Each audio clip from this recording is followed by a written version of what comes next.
Like moths to a flame, we were drawn to the golden glow. But beneath the surface lurked a darkness, a hunger that craved our very essence. Jack never paid much attention to the portrait in his shed. It had been there since the day they moved in, a father and daughter staring outward, their faces faded by time. Marie had asked about it once, but Jack shrugged it off. Just an old picture, nothing more. That morning, as Marie walked Alice to school, the wind carried a chill that made her shudder. Not far away, a woman stood and watched among the trees, draped in white, her eye sockets nothing but black voids. When evening came, the storm rolled in, lightning cracked the sky, and two monstrous grinning faces formed in the storm clouds above, their smiles wide, their eyes pits of fire. Bono sat facing the door that led to the backyard, ears pinned back. He whined, his hackles raised. What is it, boy? Through the dark, something unnatural glowed in the backyard. A golden light pulsed from the grass, flickering like a flame, but eerily calm. Jack saw it from the window and frowned. He'd seen strange things before, glowing fungi, odd reflections. But this? Number. Bono growled low as Jack felt a deep unease settle in his bones. Wanting to grab his tripod camera, Jack headed to the basement. The air grew thick as he descended.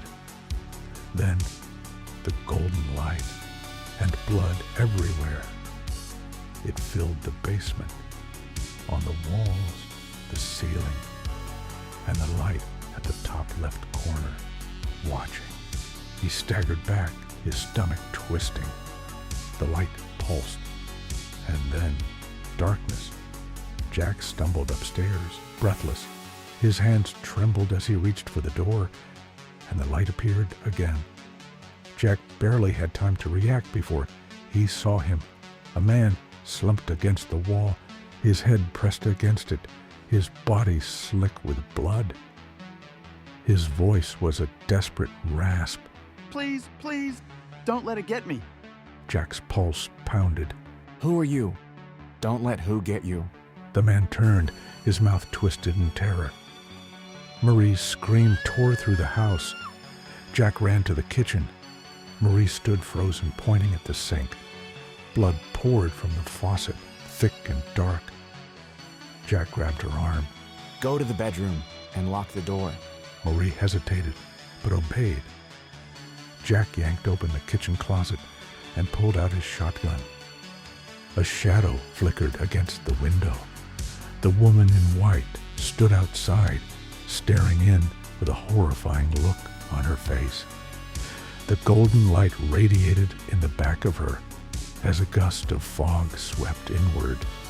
Then she was inside. The air grew frigid. The walls darkened. Jack raised the shotgun, but before he could fire, the golden light flared, swallowing the kitchen whole. Marie locked the door behind her. Jack's screams echoed through the house. Then silence. She knew this was the end. She could feel it. Death. Its presence getting closer and closer. She knew she wasn't alone in the room. And it was too late now. The golden light filled the room, consuming everything. Hours later, police arrived. Alice's teacher had called. Her parents never picked her up. The house was silent. They found Marie sitting on the bed, soaked in blood, her eyes nothing but black pits. A thick glob of blood dribbled from her lips as she gurgled. Close your eyes if you must, but it shines behind your eyelids too. In the shed, the old portrait remained. A father and daughter. Their names were Isaac and Evelyn Carver. They once lived in this house. One night, a golden light appeared. It lured them with its radiance and warmth. It called for them with its bright aura, but Isaac felt something wasn't right. He tried to protect Evelyn, but she stepped into the light willingly. What came back was not his daughter. It waited. It consumed. When the neighbors found Isaac, he was slumped against the basement wall, bloodied, whispering, Please, please, don't let it get me. No one ever found Evelyn. Or maybe, just maybe, she had become someone else.